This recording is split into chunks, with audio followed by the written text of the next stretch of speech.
Hi everyone, my name is Lindsay and today we're going to be talking about the Lyon hypothesis and X-linked inheritance. So first off, what is the Lyon hypothesis? It basically says that in every female cell, one of the X chromosomes is inactivated.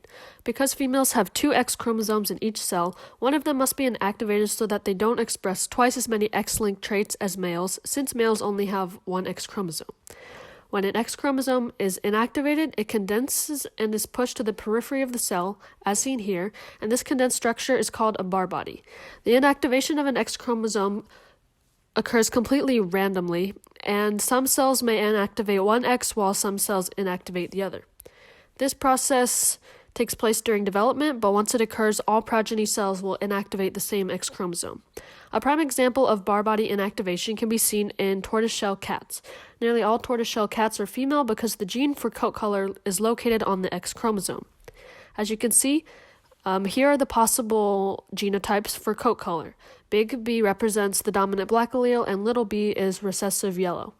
Both black and yellow females are homozygous, while males are hemizygous, and when a female is heterozygous with one big B and one little b, it creates the tortoiseshell pattern. In these cats, every cell will contain one X chromosome with the yellow allele and one with the black allele. Because of the Lyon hypothesis, each cell will randomly inactivate one or the other, creating a Barr body. Now, we are going to look at an example of a cross between two cats, but this time we're going to consider an additional autosomal trait, which is coat length. Long hair is dominant and short hair is recessive. We are going to cross a yellow, short-haired female with a heterozygous, long-haired black male. The Punnett square on the left shows that half of the offspring will be female and half will be male. Of the females, all of them will have tortoise-colored coats, and all of the males will have yellow coats. The second Punnett square shows that half of the offspring will have long hair and half will have short hair. Now we will make a branch diagram based on the cross to show the percentages. For the coat colors with a 0% probability, I did not show coat length just to reduce clutter. To calculate the total probability of each phenotype, we must multiply across using the product rule. We get that 25% will be male with a yellow coat and long hair, 25% will be males with a yellow coat and short hair, 25% will be female with a tortoise coat and long hair, and the remaining 25% will be female with a tortoise coat and short hair.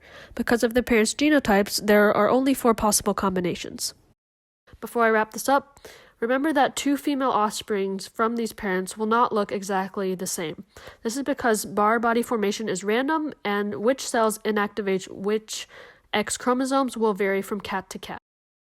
Here is a list of my sources, and that concludes this video. Thanks for watching.